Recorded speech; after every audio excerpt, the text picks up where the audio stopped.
অদ্ভুত অদ্ভুত ঘটনায় বিএনপির নেতাকর্মীরা মারা যাচ্ছে।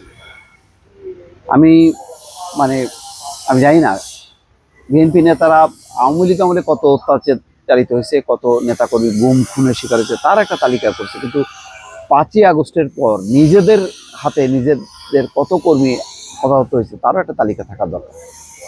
দেখেন চট্টগ্রামের রাউজানের সেই ভয়ঙ্কর রাউজান, আমি বলি যে ওই অঞ্চলটার জন্য একটা অভিশাপ বিএনপির জন্য। এই মুহূর্তে সেখানে কি হয়েছে, আওয়ামী লীগের সাবেক এমপির কত প্রভাব দেখেন, যে সেই ফজলে করিম তার ব্যানার সরাতে বলায় বিএনপির লোকরাই এক পক্ষ আর এক পক্ষের উপর হামলা চালাইছে এবং যুবদল কর্মী নিহত হয়েছে।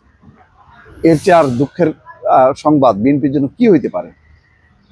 আওয়ামী লীগ এমপির ব্যানার সরাতে বলা হয়েছে, তো এটা বলাবেই যে কোনো সব সমিতির কার্যালয়ে ফজলে করিম চৌধুরীর ব্যানার আছে, সরাই ফেলা, এখন তো আওয়ামী লীগ নাই, এটা স্বাভাবিক।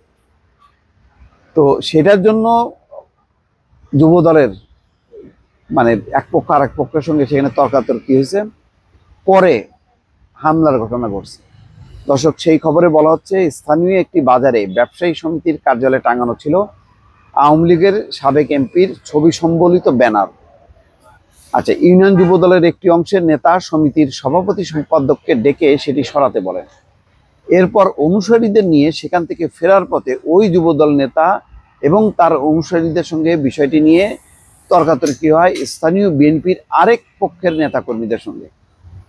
তর্কাতর্কির এক পর্যায়ে ওই যুবদল নেতা এবং তার অনুসারীদের উপর হামলা করা হয়।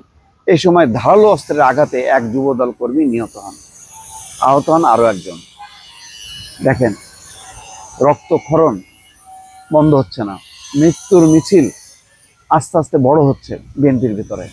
শনিবার রাতে চট্টগ্রাম রাউজান উপজেলার হলদিয়া ইউনিয়নের আমির হাট বাজারে এই ঘটনা ঘটে। নিহত যুবদলের কর্মী নাম মোহাম্মদ কমর উদ্দিন। তিনি হলদিয়া ইউনিয়নের 2 নম্বর ওয়ার্ডের উত্তর শর্তা গ্রামের মোহাম্মদ আলীর ছেলে। তিনি 2 সন্তানের বাবা। এই যে একটা ঘটনা ঘটলো, বিএনপি কি বলবে, কি তাদের মেসেজ বা কি করণীয়, এটা একটু দেখতে চাই। আহত ব্যক্তিরা হলেন জামাল উদ্দিন তালুকদার, ওসমান গনি এবং ইউনিয়ন ছাত্র দলের সাবেক যুগ্ম আহ্বায়ক মোহাম্মদ মহিউদ্দিন। তারা সবাই চট্টগ্রাম মেডিকেল কলেজ হাসপাতালে ভর্তি হয়েছে। নিজেদেরই দলেরই এক পক্ষের আরেক পক্ষের আঘাতে, তাও কি বিষয়টা আওয়ামী লীগের এমপির ব্যানার, ছবি সম্বলিত ব্যানার সরানো নিয়ে। মানে তার প্রভাবটা কত, যে ওই সাবেক এমপি বিএনপির উপরেও আসর করে বসে আছে, যে কেন সরাতে বলা হলো, এটা এক পক্ষ মানছে আর এক পক্ষ মানছে না। এই নিয়ে হলো দ্বন্দ্ব। পুলিশ এবং স্থানীয় সূত্র বলছে, গতকাল রাত 9টার দিকে জামাল উদ্দিন তালুকদারের নেতৃত্বে কমরসহ ইউনিয়ন যুব দলের নেতা কর্মীদের একটি দল আমির বাজার হাট বাজারে ব্যবসায়ী কল্যাণ সমিতির কার্যালয়ে যায়। সেখানে স্থানীয় সাবেক এমপি এবিএম ফজলে করিমের ছবি সম্বলিত ব্যানার টাঙানো দেখে তা সরাতে বলেন জামাল উদ্দিন। সেখান থেকে বের হয়ে কিছু দূর যেতেই দলের প্রতিপক্ষ 20 থেকে 30 জন নেতাকর্মী জামাল উদ্দিন তালুকদার এবং তার অনুসারী নেতাকর্মীদের উপর ধারালো অস্ত্র দিয়ে হামলা চালান। কেন তোরা ওই ব্যানার সরাতে বললি, এই হচ্ছে তাদের ক্ষোভ।